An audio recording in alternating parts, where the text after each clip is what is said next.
তো আজকে আমরা যে টপিকটা ধরবো সেটা হচ্ছে নেরেশন। নেরেশন নিয়ে সবারই সমস্যা থাকে কম বেশ, তবে আসলে এতটা হার্ড কোনো টপিক না। তো প্রথমত হচ্ছে বুঝি নেরেশনটা কি। নেরেশন যদি আমরা সংজ্ঞার দিক থেকে বুঝতে চাই তাহলে হবে যেটা বক্তার বক্তব্য ব্যক্ত করার উপায়কে নেরেশন বলে। এই জায়গায় কি বক্তা বক্তা বক্তার ইংরেজি হচ্ছে কি, বক্তার ইংরেজি হচ্ছে স্পিকার।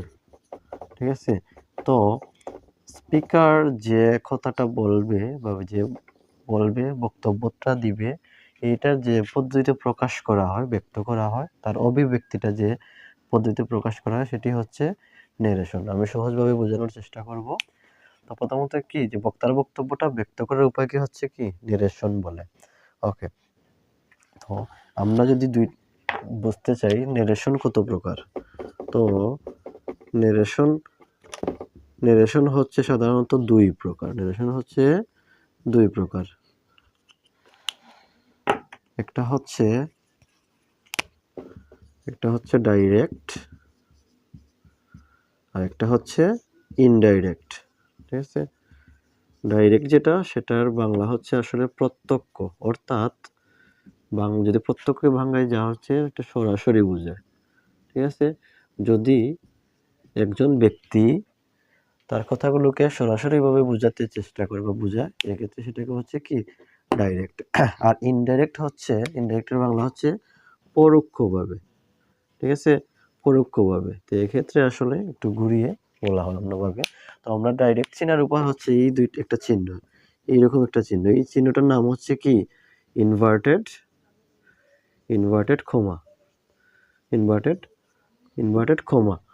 তো পরীক্ষার সময় সাধারণত সবার ক্ষেত্রেই আসে কি প্যাসেজ নেরেশনটা আসে। আমি আসলে সব ক্লাসের জন্য বলছি, আমি যদি একদম এই যে নেরেশন যে পদ্ধতিতে আমি শেখাবো সেটা হচ্ছে একদম ক্লাস সিক্স থেকে একদম ক্লাস 12 পর্যন্ত সবারই কাজে আসবে। তো ক্লাস 6 থেকে যেটা থাকে, ক্লাস 7 এবং 8-এ সাধারণত তাদের সেন্টেন্স নেরেশনটা থাকে। ঠিক আছে, সেন্টেন্স নেরেশনটা থাকে। আর 9 থেকে একদম ইন্টার লেভেল পর্যন্ত হচ্ছে প্যাসেজ নেরেশন থাকে। তো এখানে আমি দুইটাই আলোচনা করব। তো আগে আমরা যদি প্যাসেজ নেরেশনে যেতে হয়, প্যাসেজ নেরেশন শেখার আগে আমাদেরকে সেন্টেন্স নেরেশনটা ভালোভাবে শেষ করতে হবে। ঠিক আছে, তো আমি সেটার দিকে যাচ্ছি। আগে আমরা সেন্টেন্স নেরেশনটা ক্লিয়ার করব, তারপর হচ্ছে প্যাসেজ নেরেশনটা শেষ করতে হবে। ওকে, এখন তো আমি তো বললাম যে নেরেশন হচ্ছে দুই প্রকার, একটা হচ্ছে ডাইরেক্ট আর একটা হচ্ছে কি ইনডাইরেক্ট। ঠিক আছে, তো প্রথমত হচ্ছে আমরা কিভাবে চিনবো যে একটা হচ্ছে ডাইরেক্ট, একটা নেরেশনটা কিভাবে থাকবে, আর এটা থেকে আমরা কিভাবে ইনডাইরেক্টে মানে পরোক্ষতে কিভাবে নেব। তো তার আগে আমাদের দুইটা জিনিস বুঝতে হবে। একটা হচ্ছে স্পিকার আর একটা হচ্ছে লিসেনার। কারণ আমরা নেরেশনের ক্ষেত্রে আজকে হচ্ছে আমি বেসিক জিনিসগুলো ক্লিয়ার করব। নেরেশনের ক্ষেত্রে এই দুইটা জিনিসটাই কাজে লাগে। একটা হচ্ছে স্পিকার, একটা হচ্ছে কি লিসেনার। স্পিকার হচ্ছে বক্তা, আর লিসেনার হচ্ছে গিয়ে শ্রোতা। নেরেশনের ক্ষেত্রে এই দুইটা জিনিস আমাদের কনভার্ট হয়। একজন কথা বলেন আর একজন শুনেন, আবার আরেকজন কথা বলেন আর একজন শুনেন। তো মূলত হচ্ছে স্পিকার কথা বলেন আর লিসেনার হচ্ছে শুনেন, যাই কথা বলা হয় না কেন। তার মানে এখানে দুইটা পক্ষ কাজ করে, একটা হচ্ছে স্পিকার আর একটা হচ্ছে লিসেনার। ওকে, তো এখন আমরা দেখব কিভাবে একটা সেন্টেন্স গঠন হয়। ঠিক আছে, তো একটা সেন্টেন্স নেরেশনের ক্ষেত্রে ডাইরেক্টের মধ্যে কিরকম প্রশ্নটা থাকবে। একটা নেরেশনে হচ্ছে মানে একটা কোয়েশ্চনের মধ্যে দুইটা পার্ট থাকে। একটা হচ্ছে রিপোর্টিং ভার্ব আর একটা হচ্ছে রিপোর্টেড স্পিচ। ঠিক আছে, একটা নেরেশন হচ্ছে দুইটা অংশ থাকে একটা কোয়েশ্চনের মধ্যে, একটা হচ্ছে রিপোর্টিং ভার্ব আর একটা হচ্ছে রিপোর্টেড স্পিচ। রিপোর্টিং ভার্বের মধ্যে আমরা বুঝতে পারি আসলে কারা কথা বলছে অথবা শুনছে। ঠিক আছে, এই অংশের মধ্যে রিপোর্টিং ভার্ব যে অংশটা আছে এই অংশটার মধ্যে থাকে যে কি কারা কথা বলছে অথবা শুনছে, এই অংশটা হচ্ছে রিপোর্টিং ভার্ব। আর রিপোর্টেড স্পিচ হচ্ছে মূলত হচ্ছে এটাই আসলে মূল। রিপোর্টেড স্পিচের মধ্যে যা নিয়ে আলোচনা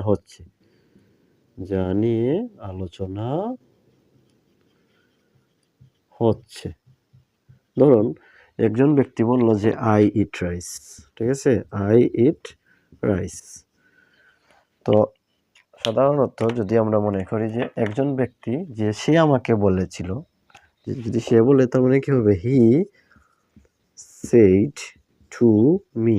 এটার অর্থ কি, হি সেইড টু মি, সে আমাকে বলেছিল। সে আমাকে কি বলেছিল, যে আই ইট রাইস। এখন বলো তো এই অংশের মধ্যে দুইটা জিনিস আছে, একটা হচ্ছে কি he said to me I eat rice. এখন এটার অর্থ কি, সে আমাকে বলেছিল আমি ভাত খাই। এখানে ভাতটা আসলে কে খায়, সে খায় নাকি আমি খাই, এটা হচ্ছে বোঝা লাগবে। তো হি সেড টু মি মূলত হচ্ছে যে সে আমাকে বলেছিল, এই অংশটা কি, যারা কথা বলছে বা শুনছে, তাহলে সে কথা বলছে সে শুনছে, মানে সে আমাকে বলেছিল, তাহলে সে হচ্ছে স্পিকার আর মিটা হচ্ছে লিসেনার, ঠিক আছে। তার মানে এই যে অংশটা আছে, এই অংশটা হচ্ছে রিপোর্টিং রিপোর্টিং ভার্ব, ঠিক আছে। তারপরে সাধারণত এখানে একটা কমা দেয়া থাকে, কমা দেওয়ার পরে এই যে জায়গাটা হচ্ছে, এই জায়গার মধ্যে একটা ইনভার্টেড কমা দেওয়া থাকে। তো এই যে ইনভার্টেড কমার ভিতরের যে অংশটা আছে, যে আই ট্রাইস বা এখানে যে কোনো কিছু থাকতে পারে, এই অংশটাই মূলত হচ্ছে রিপোর্টেড স্পিচ। আসলে রিলেশন এতটাও কঠিন না, বেসিক জিনিসগুলো বুঝতে হবে আগে। তো প্রথম অংশটা হচ্ছে কি রিপোর্টিং ভার্ব, আর পরের যে অংশটা আছে, আসলে ইনভার্টেড কমার ভিতরে যে অংশটা আছে, এটা হচ্ছে রিপোর্টেড স্পিচ। তো সব সময় যে এইভাবেই থাকবে, যে সব সময় রিপোর্টিং ভার্ব সামনে থাকবে, রিপোর্টেড স্পিচ পিছনে থাকবে, তা কিন্তু না। অনেক সময় কি দেখা যায়, রিপোর্টেড স্পিচের যে অংশটা আছে, যে ইনভার্টেড কমার যে অংশটা আছে, এইটা সামনের দিকে থাকে আর রিপোর্টিং ভার্বটা পিছনের দিকে থাকে। এটা হয়, এটা সমস্যা নাই, যে কোনো ক্ষেত্রে হবে। তার মানে একটা নেরেশনের স্ট্রাকচারটা কীরকম হয় সাধারণত, আমরা যদি এখন স্ট্রাকচার অনুযায়ী লিখি, প্রথমে কি থাকবে, প্রথমে থাকবে হচ্ছে স্পিকার, ঠিক আছে, প্রথমে হবে স্পিকার, তারপরে এখানে হবে কি সেইড অথবা সেইড টু, তারপর হচ্ছে থাকবে একজন কি লিসেনার, অনেক সময় লিসেনার উজ্জ থাকে, ঠিক আছে, লিসেনার। তারপর এখানে হবে একটা কমা, তারপর এই যে একটা ইনভার্টেড কমা, এইখানের মধ্যেই মূলত হচ্ছে কি এই সেন্টেন্সটা বসবে। সেন্টেন্স আমি কেন লিখলাম, কারণ হচ্ছে নেরেশনটা মূলত আমাদের এই যে সেন্টেন্স কত প্রকার আছে, 5 প্রকার, এই 5 প্রকার সেন্টেন্সগুলো এখানে মূলত বসে। 5 প্রকার সেন্টেন্সগুলো কি, এখানে অ্যাসার্টিভও হতে পারে, ইন্টারোগেটিভও হতে পারে, ইম্পারেটিভও হতে পারে, অপটেটিভও হতে পারে, অথবা এক্সক্লেমেটরি সেন্টেন্সও হতে পারে। মানে এখানে 5 ধরনের সেন্টেন্সই হতে পারে। মানে এই ব্যক্তিটা অনেক সময় কাউকে প্রশ্ন করতে পারে, অনেক সময় আবার ইম্পারেটিভ টাইপের আদেশ, উপদেশ, অনুরোধ এই ধরনের কিছু করতে পারে, এই টাইপের জিনিসগুলো। তাহলে এই যে ব্যক্তিটা, এই যে স্পিকারটা অথবা এই যে লিসেনারটা, তাদের যে কথাবার্তাগুলা, এই কথাবার্তাগুলোই মূলত এই ইনভার্টেড কমার মধ্যে থাকবে। তার মানে এই অংশটাই হলো রিপোর্টেড স্পিচ, মানে এই যে বক্তা বা শ্রোতা তারা যে কথাটা বলছে, এই কথাটাই মূলত ইনভার্টেড কমার ভিতরে থাকবে, ঠিক আছে। এইটাই হচ্ছে আমাদের বেসিক জিনিসটা। এটা মানে কিরকম হতে পারে, অনেক সময় এরকম থাকতে পারে যে আগে প্রথম দিকে থাকবে হচ্ছে সেন্টেন্স, তারপর হচ্ছে কি এখানে হতে পারে যে স্পিকার, তারপর সেইড অথবা সেইড টু, যে কোনো কিছু, তারপর হচ্ছে লিসেনার, অনেক সময় এই জায়গায় অনেক কিছু থাকে, ঠিক আছে। এই হচ্ছে বেসিক জিনিসটা, আমাদের স্ট্রাকচারটা আগে বুঝতে হবে, একটা সেন্টেন্স কিরকম হয়। তো জাস্ট এই জিনিসটা বুঝতে হবে যে প্রথম দিকে কি, যে সহজ কথা, ইনভার্টেড কমার ভিতরের যে অংশটা আছে, ইনভার্টেড কমার ভিতরের যে অংশটা আছে, এই অংশটাই মূলত রিপোর্টেড স্পিচ। আর ইনভার্টেড কমার বাইরের যে অংশটা আছে, এই অংশটার নাম হচ্ছে গিয়ে কি রিপোর্টিং ভার্ভ, ঠিক আছে। আর আমাদের দুইটা জিনিস বুঝতে হবে, একটা হচ্ছে স্পিকার আর একটা হচ্ছে লিসেনার, ঠিক আছে, স্পিকার এবং লিসেনার।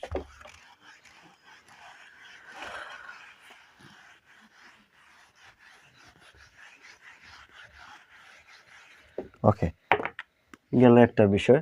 তারপরে আসি আমরা আরেকটা অংশে, যে অংশটা হচ্ছে গিয়ে এখন আমাদের বুঝতে হবে কিছু পরিবর্তনগুলা, ঠিক আছে, কোন সময়ে কাকে বলে। এখন দেখো একটা পরিবর্তনটা জিনিস কি, যে এখানে তো দুইটা জিনিস আছে মূলত, যে স্ট্রাকচারটা এরকম থাকে যে স্পিকার, স্পিকার, তারপর হচ্ছে গিয়ে একটা ভার্ভ, তারপর হচ্ছে লিসেনার, তারপরে এই কমার ভিতরে এখানে মূলত হচ্ছে গিয়ে কি সেন্টেন্সটা থাকে, ঠিক আছে, সেন্টেন্সটা থাকে। এই অংশটার নাম কি ছিল? এই অংশটার নাম হচ্ছে রিপোর্টেড স্পিচ।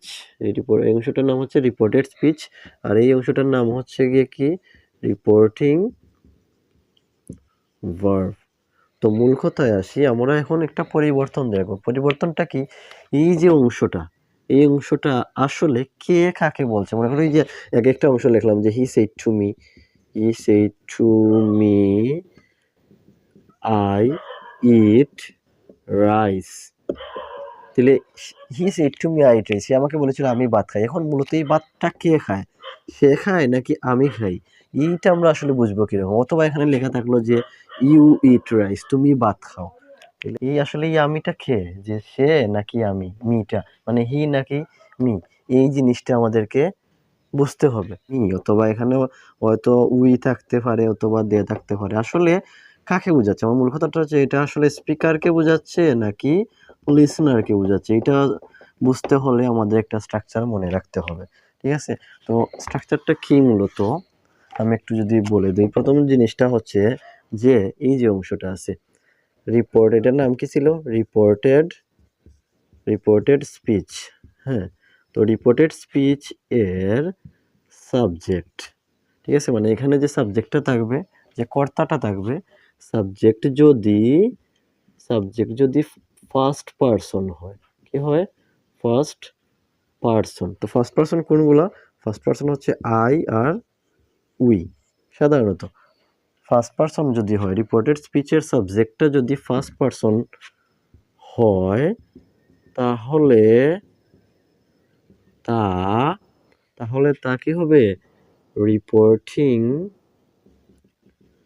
রিপোর্টিং ভার্ব এর স্পিকারকে বুঝাবে। কাকে বুঝাবে? স্পিকারকে বুঝাবে, ঠিক আছে? মূলত হচ্ছে এই যে এখানে মনে করি যে সেন্টেন্সের জায়গায় যদি এখানে কোনোভাবে আই অথবা উই লেখা থাকতো, তার মানে এটা আসলে মূলত কাকে বোঝাচ্ছে? এটা বোঝাচ্ছে হচ্ছে স্পিকারের কথা, মানে স্পিকার নিজের কথা বলছে। এই যে এখানে লিখছিলাম আগে হি said to me I eat rice, তার মানে এই যে হি যেটা আছে, এই হিটা মূলত ওই যে আই যেটা লেখা আছে আইর দ্বারা মূলত হিকে বোঝাচ্ছে, ঠিক আছে? এটা হচ্ছে একটা অংশ। সেম টু সেম যদি রিপোর্টেড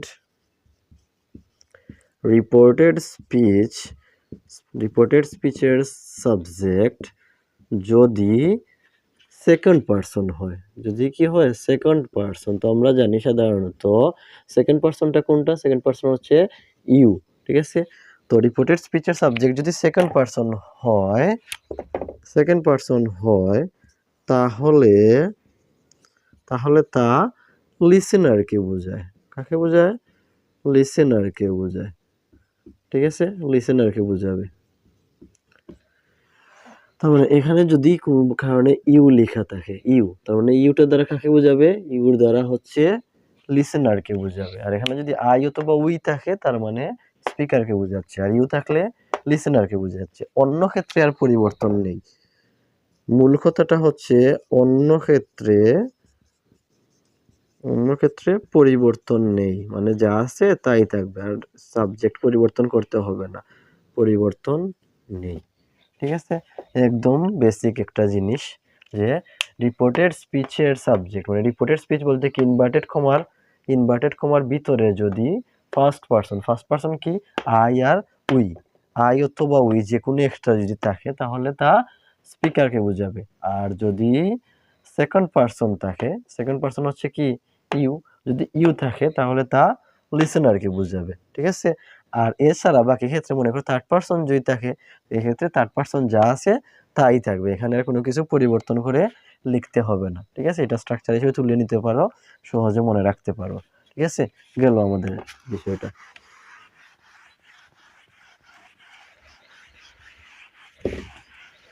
এটার পরে আমাদেরকে কয়েকটা জিনিস মাথায় রাখতে হবে। একটা জিনিস মনে রাখতে হবে, আমাদের কিছু পরিবর্তন শিখতে হবে। একটা হচ্ছে গিয়ে প্রোনাউনের বিভিন্ন রূপ, এই জিনিসটা আমাদের মনে রাখতে হবে, বিভিন্ন রূপ। তো প্রোনাউনের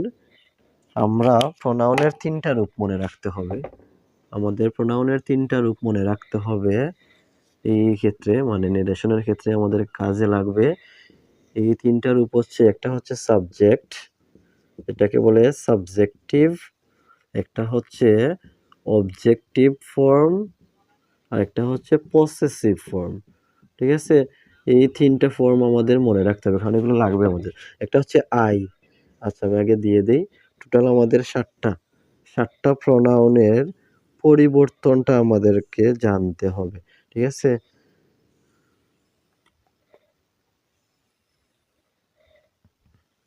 টোটাল 7টা প্রোনাউনের আমাদের পরিবর্তন জানতে হবে। প্রথমটা হচ্ছে আই, তারপরেরটা হচ্ছে ইউ, তারপর হচ্ছে হি, তারপর হচ্ছে শি, তারপর হচ্ছে দে, উই, ইট।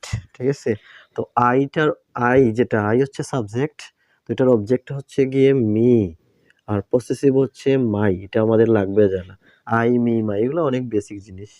তারপর হচ্ছে ইউ যদি থাকে, এটার অবজেক্টও কিন্তু ইউ, সেমই, তবে উচ্চারণটা আলাদা। আর এটার পসেসিভ হচ্ছে ইওর। যদি হি থাকে, তো হি এর অবজেক্ট হচ্ছে হিম এবং পসেসিভ হচ্ছে হিজ। যদি শি থাকে, শির অবজেক্ট হচ্ছে হার, এটার পসেসিভও সেম, হার।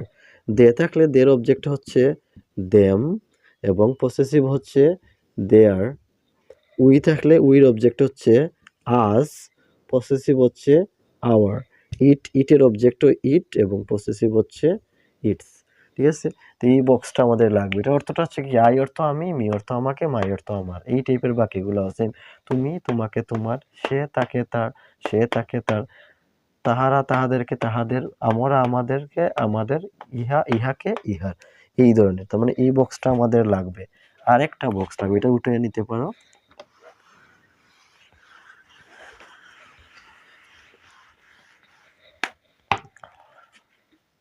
আরেকটা হচ্ছে কি, আমাদের পরিবর্তনটা হবে টেন্সের পরিবর্তন। এটা আমাদের বাধ্যতামূলক, টেন্স এর পরিবর্তন, টেন্সের পরিবর্তন।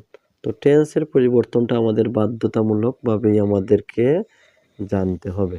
ঠিক আছে, কারণ আমাদের পরীক্ষার প্রশ্নের ক্ষেত্রে, সব ক্ষেত্রে নিরেশন মানে হচ্ছে এই টেন্সের পরিবর্তনটা আমাদের লাগবেই লাগবে। ঠিক আছে, তো এটা হচ্ছে কি, ডাইরেক্টের মধ্যে কি থাকবে, আর এটাকে আমরা যখন ইনডাইরেক্ট করব তখন কি লিখতে হবে।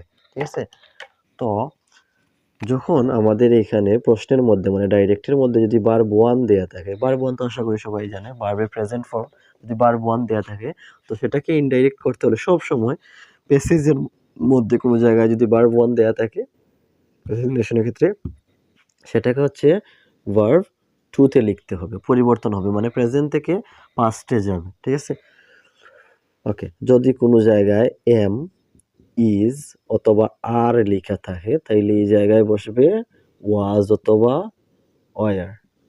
ঠিক আছে, যদি কোনো জায়গায় হ্যাভ অথবা হ্যাজ লেখা থাকে, তাহলে এই জায়গায় বসবে হচ্ছে হ্যাড। ওকে, এইটুকু গেল। তারপর হচ্ছে যদি কোনো জায়গায় ভার্ব টু দেয়া থাকে, এই দেখো, যদি ডাইরেক্টের মধ্যে ভার্ব ওয়ান থাকে, তাহলে এটা ইনডাইরেক্টে গিয়ে হবে কি, ভার্ব টু। কিন্তু ডাইরেক্টের মধ্যে যদি ভার্ব টু দেয়া থাকে, এক্ষেত্রে কিন্তু লিখতে হবে হ্যাড প্লাস ভার্ব থ্রি। ঠিক আছে, মানে ভার্বের পাস্ট পার্টিসিপল ফর্ম লিখতে হবে। যদি ভার্বের প্রেজেন্ট ফর্ম থাকে, এটাকে লিখতে হবে পাস্ট ফর্ম, আর যদি পাস্ট ফর্ম লেখা থাকে, তাহলে এটাকে থেকে হবে হ্যাড প্লাস পাস্ট পার্টিসিপল ফর্মটা লিখতে হবে, শেষ। যদি কোনো জায়গায় ওয়াজ অথবা ওয়ার লেখা থাকে, তাহলে সেই জায়গায় লিখতে হবে হ্যাড বিন। সেইটুকু যদি পরিবর্তন মনে রাখতে পারো, তাহলে আমাদের কাজে আসবে টেন্স, অতটুকুই। তো কোনো জায়গায় যদি এমিজার থাকে লেখা, তাইলে সেক্ষেত্রে হবে ওয়াজ ওয়ার। কিন্তু ওয়াজ ওয়ার যদি যে কোনো একটা লেখা থাকে, তাহলে সেক্ষেত্রে এই ওয়াজ ওয়ারের পরিবর্তে লিখতে হবে হ্যাড বিন। এটা হচ্ছে আমাদের টেন্সের পরিবর্তনটা, এটা আমাদের লাগবে। ওকে,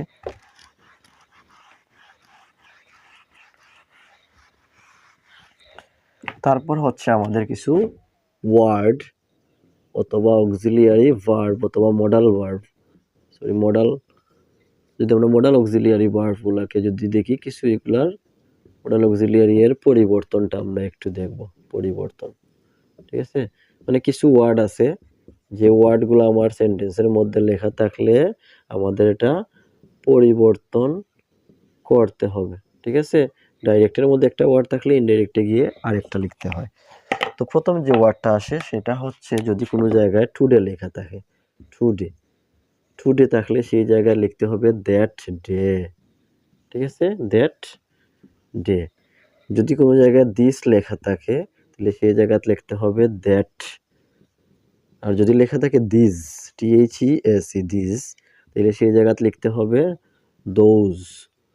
যদি কোনো জায়গায় নাও লেখা থাকে নাও, তাহলে সেই জায়গায় লিখতে হবে দেন। যদি কোনো জায়গায় হেয়ার লেখা থাকে তাহলে লিখতে হবে দেয়ার, ঠিক আছে?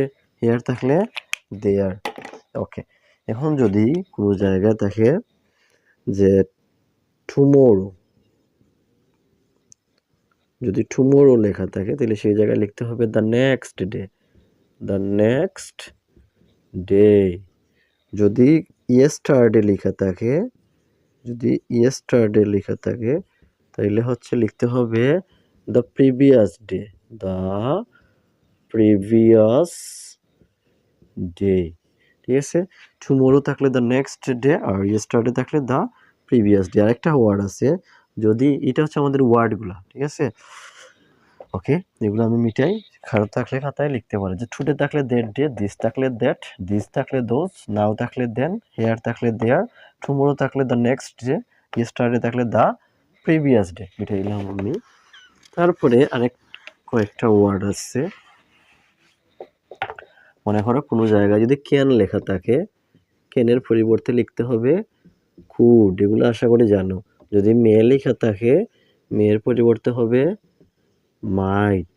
যদি কোনো জায়গায় শেল লেখা থাকে তাহলে সেই জায়গায় বসবে শুড। যদি উইল লেখা থাকে সেই জায়গায় বসবে উড, ঠিক আছে?